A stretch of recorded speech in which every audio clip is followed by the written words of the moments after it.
Good afternoon बच्चों। बच्चों, हमने यूनिट सेकंड कंप्लीट कर ली है बेटा, काइनेमेटिक्स, जिसमें हमने वेक्टर अलजेब्रा के बारे में स्टडी किया और उसके बाद हमने स्टडी किया था motion in a straight line. Then after equations of motion हमने स्टडी की और उसके बाद बेटा प्रोजेक्टाइल मोशन के बारे में हमने बात की।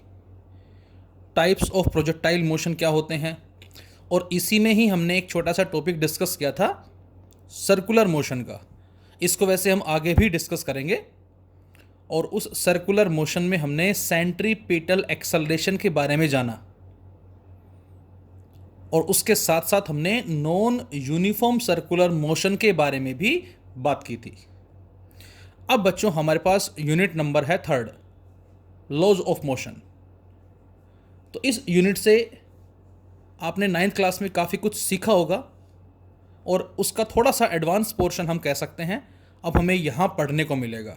फ्री बॉडी डायग्राम्स जो है, जो हम स्टडी करेंगे आगे न्यूटन के लॉज पे बेस्ड, वो हमारे हर तरह से इम्पोर्टेंट है।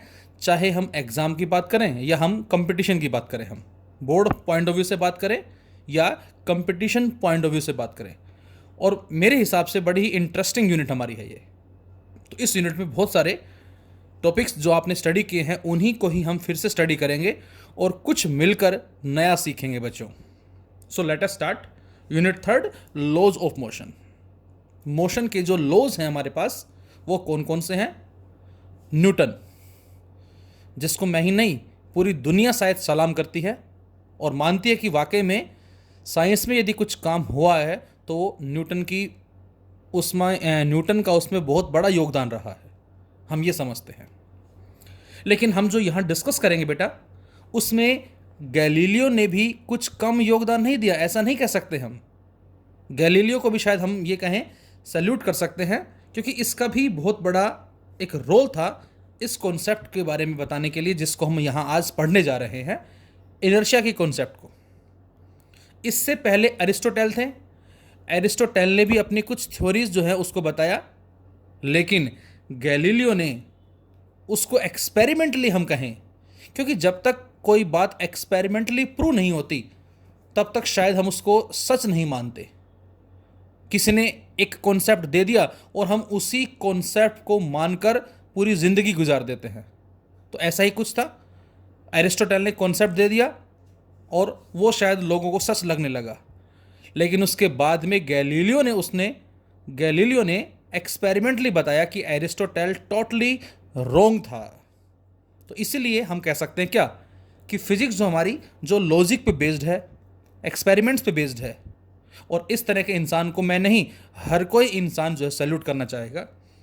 तो इस फिजिक्स के कॉन्सेप्ट में गैलीलियो जो साइंटिस्ट है बेटा, इसका भी बहुत बड़ा योगदान रहा है। तो जरा देखें कि गैलीलियो का जो कॉन्सेप्ट है अबाउट इनर्शिया, वो हमसे क्या कहना चाहता है। और उससे पहले अरिस्टोटेल, जो कि मैंने यहाँ लिखा भी है साइड में एक पॉइंट, अरिस्टोटेल ने क्या बताया हमें। तो अरिस्टोटेल बच्चों एक ग्रीक थिंकर थे जो एक्सप्लेन करते हैं किस बात को।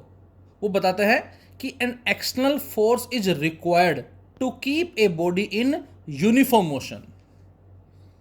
N external force is required to keep a body in uniform motion. Aristotle साहब कहते हैं कि किसी भी बॉडी को एक यूनिफॉर्म मोशन में रखने के लिए हमें उस पर एक एक्सटर्नल फोर्स लगाना ही लगाना पड़ेगा। मतलब हम किसी बॉडी को स्लाइडली पुश करें तो हम देखते हैं क्या बेटा कि वो बॉडी कुछ टाइम के बाद स्लो डाउन हो जाती है। अब उस बॉडी को उसी स्पीड से मेंटेन करने के लिए हमें क्या करना पड़ेगा? उस पर फिर से फोर्स अप्लाई करना पड़ेगा, फिर वो स्लो डाउन होगी, फिर उस पर उसी स्पीड को मेंटेन करने के लिए फोर्स जो है वो हमें अप्लाई करना पड़ेगा। So an external force is require to keep a body in uniform motion. ये हमसे जो बात बताई गई हमको, ये गैलीलियो के थ्रू बताई गई है। An external force is required to keep the body in uniform motion. इसका मतलब क्या हो गया? इसका मतलब मैंने बताया, फिर से रिपीट करता हूं इस बात को बेटा, कि हमें उस बॉडी की स्पीड को प्रॉपर मेंटेन करने के लिए उस पर बार बार एक फोर्स जो है वो अप्लाई करना पड़ेगा। एग्जाम्पल के तौर पर आप देख सकते हैं कि हमने 3 अलग अलग सरफेसेस लिए। सपोज एक सरफेस हमारा कुछ इस तरह से है, लाइक कच्चा रास्ता हम कह सकते हैं, मिट्टी का सरफेस हम कह सकते हैं। एक हमने मान लिया हमारा सरफेस ये है, हमारा जो रोड होता है सड़क पे वो वाला हो गया, सीमेंट वगैरह जो हैं, रोड़ी वगैरह जो हो गई, उसमें जो भी मिला रखा है जो भी। इसके अलावा एक हमने मान लिया, सपोज करें यहाँ मान लेते हैं हम, इस तरफ ये मान लेते हैं, और एक और हमने मान लिया इस तरह से, ये हमने कच्चा रास्ता मान लिया, ये थोड़ा सा पक्का है। ये हमारा एक तरह से मान लेते हैं हम, सपोज मार्बल का फर्श मान लेते हैं इसको हमने मान लिया मार्बल का फर्श, और ये हमने बच्चों मान ली टाइल्स जो हमारी होती हैं। तो मेरी बात से आई थिंक आप समझ गए होंगे कि मैं जो बात करना चाह रहा हूँ वो बेसिकली रफनेस के बारे में बात करना चाह रहा हूँ। और अब यदि आप ऑब्जर्व करें बच्चों, क्या कि आपने इन चारों के ऊपर सेम बॉल को रखा और चारों पे सेम फोर्स अप्लाई किया, चारों पे आपने सेम फोर्स अप्लाई किया, तो बच्चों आप क्या देखेंगे? आप ये देखेंगे कि ये वाली जो बॉल है ये सबसे जल्दी रुक जाएगी, कम डिस्टेंस अचीव करेगी। ये बॉल थोड़ा सा डिस्टेंस इस फर्स्ट केस के कंपैरेटिवली ज़्यादा अचीव करेगी। बॉल सेम है, इस केस में जो फर्श है ये मार्बल का है, ये बॉल और दूर तक जाएगी, और यहाँ पर ये बॉल और भी ज़्यादा दूर तक जाएगी। तो ऐसा क्यों है? तो आंसर है, इसके बारे में हम पढ़ भी चुके हैं बेटा, कि एक फ्रिक्शनल फोर्स काम करता है जो बॉडीज के मोशन को अपोज करता है। तो एरिस्टोटल ने बात ये तो कह दी कि an external force is required to keep a body in uniform motion, लेकिन यहां पर बच्चों इस बॉडी के मोशन को जो अपोज कर रहा है वो भी तो एक फोर्स है, that is the frictional force. तो यहां से हम कह सकते हैं क्या कि फ्रिक्शनल फोर्स यदि मौजूद है तो उस केस में उस बॉडी के मोशन को अपोजिशन मिलेगी ही मिलेगी। अब फ्रिक्शन क्या होता है, किन पैरामीटर्स पर डिपेंड करता है, ये सारा बच्चों हम आगे स्टडी करेंगे। फिलहाल हम यहां बात करते हैं गैलीलियो के लॉ के बारे में, जिसमें हम इसके 2 लॉ स्टडी करते हैं बच्चों। फर्स्ट हमारा कहलाता है फर्स्ट एक्सपेरिमेंट, जिसको बोला गया है ऑन सिंगल इनक्लाइन प्लेन, और सेकंड जो है वो है डबल इनक्लाइन प्लेन। तो इसके लिए हमने कुछ पॉइंट लिखा है यहाँ, क्या? Galileo studied the motion of the object and proposed that A body at rest will remain at rest. Rest में कोई बॉडी है, ये उसकी एक नेचुरल टेंडेंसी है। कोई बॉडी रेस्ट में है तो वो रेस्ट में ही रहना चाहेगी, ये उसकी नेचुरल टेंडेंसी है। लेकिन मोशन के बारे में गैलीलियो ने अपना साफ साफ कॉन्सेप्ट जो एक्सप्लेन किया वो क्या है, देखे जरा। Will remain at rest if no external force acts on it. Body rest में है तो बच्चों रेस्ट में ही रहेगी यदि उस पर कोई एक्सटर्नल फोर्स नहीं लग रहा है। And also a body moves with constant speed, और वी कैन से वेलोसिटी। यहां वर्ड हमने यूज किया वेलोसिटी। वेलोसिटी कांस्टेंट, इस बात का मतलब भी आपको पता है, acceleration is zero, and acceleration is zero, इस बात का मतलब होगा बच्चों no external force acts on it. तो यदि बॉडी कोई रेस्ट में है तो रेस्ट में रहेगी, और यदि वो यूनिफॉर्म मोशन में है along a straight line, so we can say the constant velocity, meaning same होगा। चाहे मैं कहूं बेटा uniform motion along a straight line, या मैं ये बोलूं क्या कांस्टेंट वेलोसिटी, मीनिंग दोनों का सेम ही होगा। तो यदि किसी बॉडी पे लगने वाला एक्सटर्नल फोर्स जीरो है तो यदि वो रेस्ट में है तो रेस्ट में ही रहेगी, और यदि वो यूनिफॉर्म मोशन में है अलोंग ए स्ट्रेट लाइन तो उसी को ही मेंटेन करेगी। तो ये उसकी एक नेचुरल टेंडेंसी है।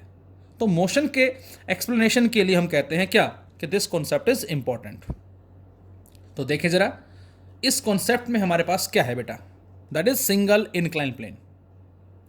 बच्चों यहां आपको एक सिंगल इनक्लाइन प्लेन नजर आ रहा है बेटा, और इसके ऊपर हमने कोई ऑब्जेक्ट लिया जो फिसलता हुआ नीचे आ रहा है, या ये कह सकते हैं कि कोई बॉल है जो रोल करती हुई नीचे आ रही है। तो गैलीलियो ने क्या ऑब्जर्व किया? गैलीलियो ने ऑब्जर्व किया कि जैसे ही ये ऑब्जेक्ट नीचे की तरफ आएगा इट गेट्स स्पीड अप।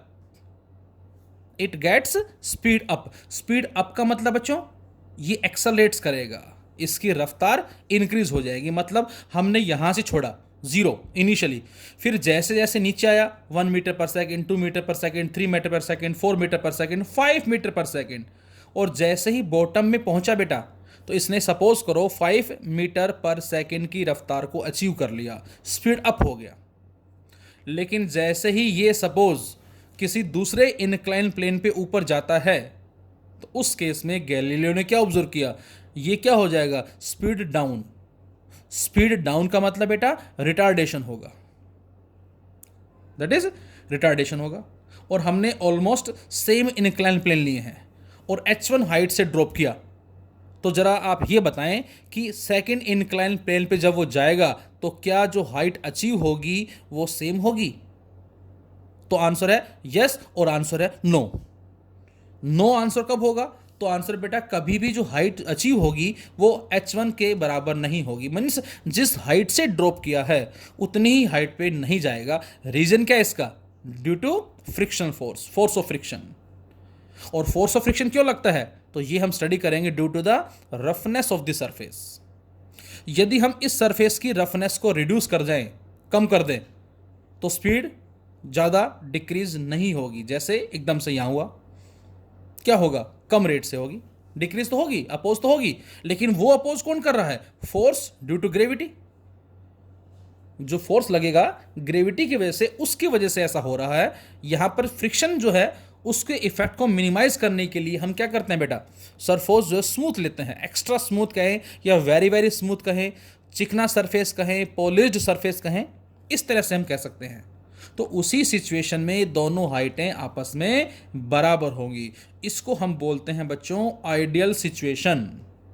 लेकिन एक्चुअल में ऐसा नहीं होता, बट इन रियल h2 जो है बेटा वो h1 से लेस ही रहेगी। तो गैलीलियो साहब ने ऑब्जर्व किया कि जब ये नीचे आएगा तो स्पीड अप हो रहा है, ऊपर जाएगा तो स्पीड डाउन हो रहा है। अब ना तो ये स्पीड अप हो और ना ही स्पीड डाउन हो, तो उसके लिए हमें क्या लेना पड़ेगा?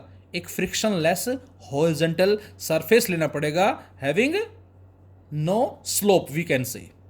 तो इस केस में बेटा ये 5 से आएगा और 5 से ही आगे चलता जाएगा। इसका मतलब क्या हुआ?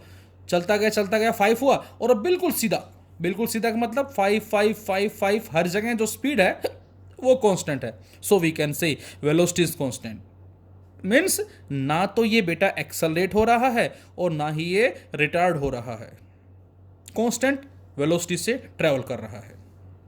तो यहां से नीचे आया स्पीड अप, ऊपर गया स्पीड डाउन, हॉरिजॉन्टल सरफेस पे है, neither speed up nor speed down. अब जो गैलीलियो साहब ने सेकंड एक्सपेरिमेंट दिया, that is Galileo's second experiment, जिसको लिखा है हमने ऑन टू इनक्लाइन प्लेन या double incline plane we can say. इसमें हमारे पास जो इनक्लाइन प्लेन है वो डबल है इस तरह से, और वही सेम प्रोसेस। यहां ये इनिशियल पोजीशन है बेटा and this is the final position. अब वही सेम क्वेश्चन मैं आपसे पूछूंगा, क्या है कि जब हम यहां से ड्रॉप करेंगे, यहां चलता चलता नीचे आएगा तो क्या होगा? स्पीड अप होगा। ये 0 1 2 3 4 5 से पहुंच गया, अब यहाँ भी 5, यहाँ भी 5, यहाँ भी 5, यहाँ भी 5, यहाँ भी 5, हर जगह 5 है। लेकिन जैसे ऊपर जाएगा 4 3 2 1 0, ये यहाँ पर आके सपोज रुक जाएगा। This is the final position, this is initial position and this is final position. अब आप बताएं कि क्या h2 h1 के बराबर होगी? तो आपका आंसर होगा, यदि हम स्मूथ सरफेस की बात करते हैं तो उस सिचुएशन में h2 h1 के बराबर होगी। लेकिन बच्चों वास्तव में ऐसा नहीं होता। फाइनल जो हाइट है वो इनिशियल हाइट से कुछ ना कुछ कम ही आती है, लेकिन उस कम को हम यहाँ नेग्लिजिबल मान रहे हैं, इसीलिए बेटा हमने यहाँ लिख दिया है h1 is equal to h2। लेकिन रियल सिचुएशन में h1 हमेशा h2 से ज़्यादा होगी। अब ज़रा ध्यान से देखें, यहाँ हमने स्लोप लिया ये इस तरह से और हाइट ये है बच्चों, दिस इज द हाइट ए, ये मान लेता हूँ मैं। इस पेन के ढक्कन को आप मान लो हाइट कुछ इस तरह से, और ये स्लोप हो गया। अब बेटा यदि हम स्लोप को लगातार डिक्रीज करते जाएं, मतलब यहाँ से रफ्तार 0 से यहाँ पर पहुँच गई 5 और यहाँ भी 5 है, अब उसके बाद क्या हो रही है? उसके बाद लगातार डिक्रीज हो रही है 4 3 2 1। अब यदि हम इस स्लोप को ऐसे की जगह, ये तो हाइट हमारे पास इस तरह से है, यदि हम बेटा इस स्लोप को थोड़ा कम कर दें कुछ इस तरह से, जो मैंने नेक्स्ट डायग्राम दिखाया है, अब इसमें हाइट बताएं क्या होगी। इसकी हाइट और इसकी हाइट क्या दोनों की सेम है। देखो ये कितनी हाइट पे है, इस हाइट के ऊपर इतनी हाइट पे है, और ये भी कितनी हाइट पे, इतनी हाइट पे है, ये भी कितनी हाइट पे, इतनी हाइट पे, ये सारी हाइटें क्या आपस में बराबर है। लेकिन यहाँ ये डिस्टेंस है, यहाँ ये डिस्टेंस है, यहाँ ये डिस्टेंस है, यहाँ ये डिस्टेंस है, यहाँ ये डिस्टेंस है। तो आई थिंक इससे आप समझ पा रहे होंगे क्या, कि ये हाइट हमारे पास, ये हाइट, ये हाइट, ये हाइट, ये हाइट, ये सारी हाइटें क्या हैं, बराबर है बेटा। All these are same height, लेकिन ये डिस्टेंस इतना, ये इतना, ये इतना डिस्टेंस ज़्यादा है। तो इसका मतलब बच्चों ये हुआ कि यदि इन दोनों सिचुएशन की मैं बात करूं आपसे, और आपसे कहूं कि बेटा यहाँ पर नीचे आया और यहाँ पर आके रफ्तार हो गई 5 मीटर पर सेकेंड, 5 मीटर पर सेकेंड, 5 मीटर पर सेकेंड, ऊपर जा रहा है 4 3 2 1 0, इसमें क्या होगा, 5 मीटर पर सेकेंड है। अब इस सिचुएशन में क्या होगा बच्चों, इस सिचुएशन में जो रफ्तार उसकी डिक्रीज होगी, लेकिन पहले वाले केस के मुकाबले कम डिक्रीज होगी। इसका मतलब वो बॉल जो है सेम हाइट को अचीव करेगी, लेकिन उसको सेम हाइट अचीव करने के लिए ज़्यादा डिस्टेंस अचीव करना पड़ेगा। उसको सेम हाइट अचीव करने के लिए ज़्यादा डिस्टेंस अचीव करना पड़ेगा। And what we can say in this third situation, इस सिचुएशन में बच्चों हम क्या बोलेंगे, इस केस में यदि उस बॉल को सेम हाइट अचीव करनी है तो बेटा उसको और भी ज़्यादा डिस्टेंस ट्रेवल करना पड़ेगा। तो मतलब यहां पर 5 से 4 हुआ, यहां पर 5 से 4 नहीं होगा, 5 से 4.5 होगा। यहां पर क्या होगा बेटा, यहां पर वही हमने मान लिया, सपोज ये हमारा डिस्टेंस जो है यूनिट डिस्टेंस है, ये यूनिट डिस्टेंस है, ये यूनिट डिस्टेंस है। तो यदि हम यूनिट डिस्टेंस की बात करके ये देखें कि यहाँ पर यूनिट डिस्टेंस में 5 से सीधा 4 हो गई, तो बच्चों यहाँ पर यूनिट डिस्टेंस में 5 से सीधा 4 नहीं होगी, 5 से सीधा 4.5 होगी।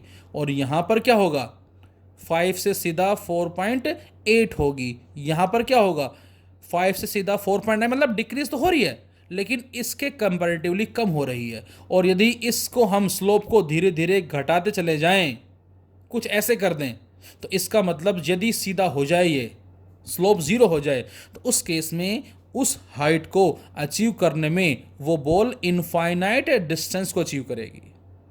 मेरा सीधा सीधा कहने का मतलब बेटा ये है कि यहाँ से जब नीचे आएगी तो स्पीड अप होगी, ऊपर जाएगी स्पीड डाउन होगी, बीच में यदि हॉरिजॉन्टल सरफेस ले लें तो ना तो स्पीड अप होगी और ना ही स्पीड डाउन होगी। तो यही हमसे कहना चाह रहा है गैलीलियो का कॉन्सेप्ट। तो अब इसके जो पॉइंट्स हैं जो मैंने अभी आपको थ्योरेटिकली बताए हैं, इनको मैंने लिखा है और मैं एक बार फिर से आपको बताना चाहूँगा। तो फर्स्ट एक्सपेरिमेंट जो था बेटा, उसमें in first experiment when the ball moves down the incline plane then it gets accelerates, speed up. When the ball moving up an inclined plane, then it gets retards, speed down. But when the ball moves on a frictionless horizontal plane, then neither accelerates nor retard. नीचे आएगी accelerates, ऊपर जाएगी retardation। Horizontal surface है, ना तो acceleration होगा और ना ही रिटार्डेशन होगा। लेकिन सेकेंड एक्सपेरिमेंट में क्या है बच्चों, सेकेंड में ये बेटा when there was no friction, यदि फ्रिक्शन को हम नेग्लेक्ट कर दें, रिमूव कर दें, लेकिन रिमूव करने के लिए हमें सरफेसेस जो है वो स्मूथ कंसिडर करने पड़ेंगे, very very smooth between ball and plane surface, then the ball reaches up to the same height. तो उस केस में बच्चों बॉल सेम हाइट को अचीव करेगी on the other smooth incline plane. जो दूसरा इनक्लाइन प्लेन है स्मूथ, उस पे जो हाइट होगी वो पहले वाले के बराबर होगी। पॉइंट सेकंड इसी का, second experiment, when slope of the second incline plane was decreases. अब यदि हम सेकंड इनक्लाइन प्लेन के स्लोप को डिक्रीज कर दे बच्चों, तो क्या होगा, then the ball still reaches the same height but has to travel a longer distance. समझ गए होंगे आप, यदि वो बॉल इस हाइट पे आना चाह रही है तो उसको इस बार पहले के मुकाबले ज़्यादा चलना पड़ेगा। अगले केस में और ज़्यादा, अगले केस में और ज़्यादा, तो डिस्टेंस तो ज़्यादा चलना पड़ रहा है, लेकिन हाइट हर बार वो सेम अचीव कर रही है। और इसको आगे ले जाएं, चलते जाएं चलते जाएं चलते जाएं, तो एक ऐसा पॉइंट आ जाएगा जिसको हम इन्फिनिटी बोल सकते हैं। और जब इन्फिनिटी बोलेंगे तो ये जो हाइट है, ये जो डिस्टेंस है, ये ऑलमोस्ट हमें स्ट्रेट नजर आएगा कुछ इस तरह से, ऐसा हम बोल सकते हैं। तो यहां लिखा हमने बी पॉइंट, फिर लिखा the more we decrease the slope of second incline plane the longer will be the distance that the ball is needed to reach up to the same height. तो सेम हाइट को achieve करने के लिए उस ball को ज़्यादा distance achieve करना होगा। And when slope of the second incline plane is made to zero, horizontal कर दिया जाए, then the ball travels in finite distance as well as if there is no friction, so the motion of ball never ceases. सीजने का मतलब रुकना, कभी नहीं रुकेगा, वो चलती ही जाएगी, उसकी स्टेट में कोई परिवर्तन नहीं आएगा, कोई चेंज नहीं आएगा। तो यहां से जो गैलीलियो ने अपना कंक्लूजन दिया बेटा, वो क्या कंक्लूजन दिया, तो आपको बच्चों यही स्पेशली याद रखना है कंक्लूजन, थोड़ा सा इसको भी हम याद रख सकते हैं माइंड में। क्या कंक्लूजन है बेटा, if the net external force is zero. अब एक्सटर्नल फोर्स में फोर्स ऑफ फ्रिक्शन भी शामिल है, ऐसा नहीं है, जबकि एरिस्टोटेल आई थिंक इस बात को भूल गया था कि फ्रिक्शनल फोर्स जो है वो बॉडी के मोशन को अपोज करता है। वो कहता है कि सेम स्पीड से मेंटेन करने के लिए हमें एक्सटर्नल फोर्स चाहिए ही चाहिए, लेकिन यहां पर फ्रिक्शन भी तो अपोज कर रहा है। So if net external force is zero, a body at rest continue to be at rest, and a body in uniform motion continue to move uniformly along the same straight line. This is called Galileo law of inertia. जो word बेटा inertia है, इसको हम हिंदी में बोलते हैं जड़त्व, और इसके बारे में आगे हम पढ़ेंगे, जिसको नाम देंगे हम मास का। मास जो है किसी बॉडी का, वही मेजर करता है इनर्शिया को। जितना बॉडी में मास ज़्यादा होगा, उसको रेस्ट से मोशन में लाने के लिए उतना ही हमें ज़्यादा फोर्स अप्लाई करना पड़ेगा, और जितना मास कम होगा उसको रेस्ट से मोशन में कहें, या हम उल्टा भी कह सकते हैं, मोशन से रेस्ट में लाने के लिए हमें उतना ही ज़्यादा फोर्स अप्लाई करना पड़ेगा, जो न्यूटन के लॉज में हम स्टडी करेंगे। तो यहां से जो कंक्लूजन था मैं फिर रिपीट करता हूं, if the net external force is zero, यदि किसी बॉडी पे लगने वाला एक्सटर्नल फोर्स जीरो हो जाए तो उसकी स्टेट में कोई चेंज नहीं आएगा। रेस्ट में तो रेस्ट में रहेगा, और मोशन में है तो वो मोशन में रहेगा। आपने किसी बुक को टेबल पे रख दिया और आप 2 दिन बाद आके देख रहे हैं, 3 दिन बाद देख रहे हैं, 4 दिन बाद देख रहे हैं, वो हमें कहाँ नजर आएगी, वो वहीं नजर आएगी, रेस्ट में। और यदि किसी बॉडी को आपने हल्का सा पुश किया, वो चलेगी, लेकिन रुक भी रही है फ्रिक्शन की वजह से। और फ्रिक्शन को नेगलेक्ट कर दें, एयर रेजिस्टेंस को नेगलेक्ट कर दें हम, तो वो एज इट इज चलती जाएगी सेम ही रफ्तार से। अब आप सोच रहे होंगे कि फ्रिक्शन का क्या फ़ायदा है, तो आंसर है बेटा, फ्रिक्शन का फ़ायदा भी है और नुकसान भी है। ये हम कंप्लीटली स्टडी करेंगे फ्रिक्शन के चैप्टर के अंदर हमारा। तो इसी को ही बच्चों हमने नाम दिया है गैलीलियो लॉ ऑफ इनर्शिया। तो ये बच्चों हमारा कहलाता है क्या, गैलीलियो लॉ ऑफ इनर्शिया। अब इसके बिहाफ पे बेटा हम स्टडी क्या करने वाले हैं आगे, इसके बिहाफ पे बच्चों हम स्टडी करेंगे क्या, टाइप्स ऑफ इनर्शिया। इनर्शिया की जो टाइप्स है वो कौन कौन सी है, जिसमें हम स्टडी करेंगे inertia of rest, inertia of motion, as well as inertia of direction. इन तीनों के बारे में हम स्टडी करेंगे, और यहां से हमें 1 मार्क का क्वेश्चन जो है बेटा वो एग्जाम में मिलता है। क्या, या तो नाम देख के आपसे एग्जाम्पल पूछेगा, या फिर एग्जाम्पल दे दिया और आपसे पूछेगा कि बताओ इसमें क्या प्रिंसिपल काम कर रहा है। इनर्शिया ऑफ रेस्ट क्या होता है, इनर्शिया ऑफ मोशन क्या होता है, as well as inertia of direction जो है वो क्या होता है। और इसके साथ साथ हम force as well as linear momentum के कॉन्सेप्ट को भी स्टडी करेंगे। और बेटा प्लीज़ आप सभी से रिक्वेस्ट है कि अपने जो नोट्स हैं वो प्रॉपरली आप मेंटेन करें। न्यूमेरिकल्स के लिए मैं आपको असाइनमेंट जो है टाइम टू टाइम सेंड करता रहूँगा। Thank you very much.